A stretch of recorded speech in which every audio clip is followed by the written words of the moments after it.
Konnichiwa guys, welcome back to another video of DAnime 69। तो आज की इस वाली वीडियो में हम लोग अपर मून 1 कोकोशिबू की पूरी लाइफ स्पैन को हम लोग एक्सप्लेन करने वाले हैं। तो अगर तो इन एक्सप्लेन वीडियो पे इंटरेस्ट है तो तुम मुझे कमेंट में बता देना, और भी ऐसी एक्सप्लेन वाली वीडियोस में लेके आ जाऊंगा। और सब्सक्राइब कर देना चैनल को, क्योंकि सब्सक्राइब करोगे तभी चैनल ऊपर जाएगा और रीच इसकी बढ़ेगी। तो सब्सक्राइब कर देना, लाइक कर देना, और if you are interested start करते इस वीडियो को बिना किसी वक्त को। कोकोशिबू जिसका डीमन बनने से पहले नाम मिचिकासु था। मिचिकासु एक विलेज में पैदा हुआ था और उसका एक ट्विन ब्रदर भी था जिसका नाम योरिची।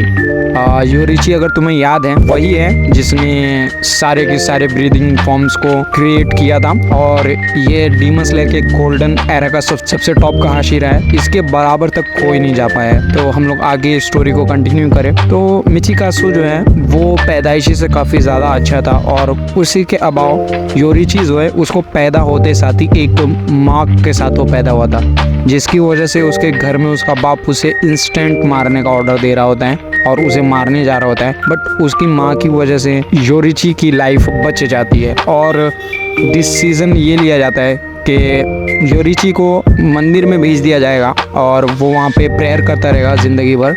और जो यहाँ पे मिचिकासु है वो एक वॉरियर बनेगा और वो घर को संभालेगा, जिसकी वजह से दोनों भाइयों की लाइफ बिल्कुल ही कट ऑफ हो जाती है। मिचिकासु का खाना, उठना, बैठना और रहना सहना सब चीज़ योरिची से बिल्कुल ही अलग चलती है, और दोनों भाइयों को बिल्कुल ही अलग कर दिया जाता है। बट दोनों भाइयों में प्यार बहुत ज़्यादा होता है, और मिचिकासु को योरिची के ऊपर बहुत ज़्यादा दया आती है, क्योंकि वो बचपन से काफ़ी ज़्यादा अकेला रहता था और वो अपनी माँ को कभी नहीं छोड़ता था अकेला।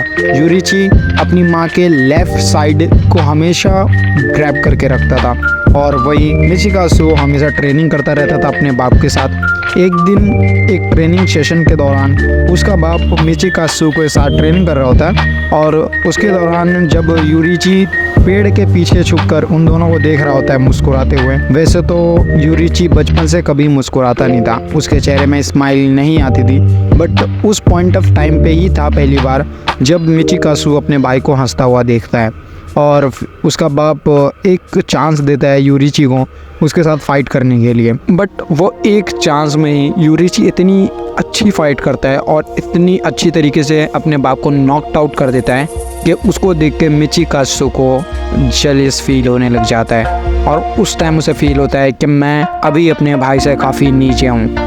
ये चीज़ कहीं ना कहीं योरिची को भी पता चल चुकी थी, इस वजह से वो फाइटिंग को छोड़ देता है और वो मंदिर में चले जाता है, और इसकी वजह से दोनों भाइयों का बॉन्ड में दरार आने लग जाती है, और मिचिकासु जो है वो अपने भाई से time to time jealous feel करने लग जाता है। बट वो केयर अपने भाई की भी करता था।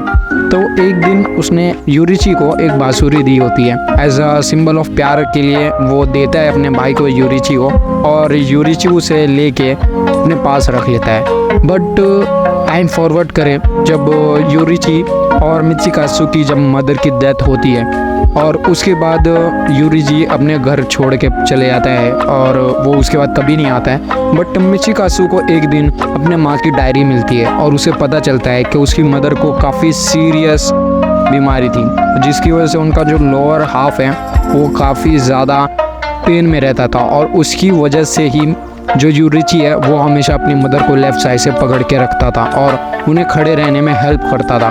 और ये चीज़ सुन के मानो मिचिकासु को उससे इतनी नफरत होने लगी कि वो अपने भाई का शक्ल भी नहीं देखना चाहता था, क्योंकि वो सोचता था कि उसने अभी तक मुझे क्यों नहीं बताया और उसकी माँ ने क्यों नहीं मुझे अभी तक बताया। इसकी वजह से मिचिकासु के अंदर इतनी नफरत योरिची के लिए आ गई थी कि उसे कभी भी मार सकता था। उसके बाद तो योरिची उसे कभी मिलता नहीं है, और उसके बाद मिचिकासु काफ़ी अच्छी लाइफ जी रहा होता है, और उसकी मैरिड भी हो जाती है और उसके बच्चे भी होते हैं, काफ़ी हैप्पी लाइफ चल रही होती है। बट सडनली एक दिन उसके विलेज पे डीमंस अटैक कर देते हैं और सारे के सारे विलेज के लोगों को मार डालते हैं, और नेक्स्ट नंबर मिचिकासु के फैमिली का ही होता है, और सारे डीमन उन लोग को अप्रोच कर रहे होते हैं। बट उसी वक्त मिचिकासु रेडी हो रहा होता है फाइट के लिए कि वो अपने फैमिली मेंबर्स को प्रोटेक्ट कर पाए, बट सडनली कहीं से अपीयर हो जाता है यूरिची, और यूरिची के एक अटैक से ही उस डीमन की जान निकल जाती है और वो डीमन डिफीट हो जाता है, जिसको देख के मिचिकासु जो अभी तक लिमिट में ही था अपने, वो लिमिट से भी बाहर चले जाता है और वो लिटरली ऑब्सेस्ड हो जाता है यूरिची को मारने के लिए। और उसके बाद वो अपनी फैमिली को भी छोड़ देता है और ट्रेनिंग करने लग जाता है अपने भाई से ज़्यादा पावरफुल बनने के लिए। ट्रेनिंग करते दौरान ही मिचिकासु की मुलाकात होती है मुजान से, AKA माइकल जैक्सन, और उन दोनों की फाइट भी होती है। बट उस फाइट में मिचिकासु हार जाता है। और तुम्हें नहीं पता है तो मिचिकासु का डीमन बनने के पीछे एक रीज़न था कि जो भी ह्यूमन के ऊपर डीमन स्लेयर का मार्क्स आता है वो 26 साल से ज़्यादा जी नहीं पाता है। ऑल दोज यूरिची 80 ईयर्स अबाउट तक जिया था, बट दूसरे लोगों के केस में ऐसा नहीं होता है। तो इस चीज़ को देखते हुए भी यूरिची डीमन बनने का डिसीजन लेता है और वो डीमन बन जाता है। उसके बाद हम देखते हैं कि यूरिची काफ़ी टाइम बाद, ऑलमोस्ट 60 ईयर्स अगो, अपने भाई से जाके मिलता है ट्रेनिंग करने के बाद, और उस टाइम तक वो अपनी एक खुद की ब्रीदिंग बना चुका है। उसका नाम होता है मून ब्रीदिंग, और वो सेकेंड स्ट्रॉन्गेस्ट ब्रीदिंग है पूरे के पूरे डीमन स्लेयर में। और ये फर्स्ट डीमन भी होता है जो ब्रीदिंग यूज कर सकता है, और वो अपने भाई से मिलता है। जब यूरिची, ओल्ड यूरिची, जब मिचिकासु को ऐसे देखता है तो वो काफी ज्यादा इमोशन होता है और वो रोने लग जाता है लिटरली। और इस फाइट का रिजल्ट सिंपल है, मिचिकासु जीत जाता है और यूरिची आ जाता है। और लड़ाई के बीच में यूरिची के हैंड से उसकी बांसुरी जो होती है, जो तुम्हें याद हो मैंने बताया है कि बचपन में मिचिकासु ने यूरिची को एक बांसुरी दी होती है, उस बांसुरी को भी मिचिकासु काट देता है। और सिंपली रिजल्ट इसका ये निकलता है कि यूरिची आ जाता है। मेरा पर्सनल ओपिनियन ये है कि उस टाइम पे यूरिची काफ़ी ज़्यादा ओल्ड था और इस वजह से मिचिकासु जीत पाता है, नहीं तो अदरवाइज तो मिचिकासु काफ़ी ज़्यादा लो था यूरिची के मुकाबले। यूरिची उसे ईजिली मार सकता था अगर वो अपने प्राइम में होता तो, बट अभी वो ओल्ड एज में था इसलिए वो डिफीट हो जाता है। और उसके बाद कोकोशिबु का फ्लैशबैक यहीं पे एंड हो जाता है और हम देखते हैं फाइनल आर्क में जब उसका वंश, उसका खुद का के कोकोशिबु के सामने उसका ही ग्रैंड सन खड़ा होता है, और मतलब उसकी जनरेशन में का होता है वो, जो मिस्ट हाशिरा होता है। अभी तो उतना क्लियर नहीं है बट मिस्ट हाशिरा रहता है वो, और उसके जीन्स को देखते हुए पता चलता है और कोकोशिबु भी उसे एडमायर करता है कि तू इतनी कम एज में इतनी अच्छी तरीके से शॉर्ट स्टाइल को यूज़ कर सकता है, इतनी अच्छी तरीके से ब्रीडिंग को यूज़ कर सकता है। और वो बोलता भी है कि मैं मान चुका हूँ कि तू मेरी ही जनरेशन से आगे बढ़ा है। उसके ख़ानदान का ही होता है, तुम्हें याद हो तो कोकोशिबु ने एक फैमिली भी बनाई थी, उसके बच्चे भी थे, और उसे छोड़ के वो ट्रेनिंग करने आ जाता है। तो ये उसी ख़ानदान के बच्चों से ही ये आगे बढ़ा है, इसकी जनरेशन जो है उसी से आगे बढ़ी है। इस वजह से ये 16 ईयर्स में ही हाशिरा बन जाता है, youngest Hashira of all time ये रहता है। जब इतने ज़्यादा बड़े बड़े बिग शॉट इसके ख़ानदान में रह सकते हैं तो ये इतनी ज़्यादा पावरफुल तो ऑब्वियसली होना ही था इसे।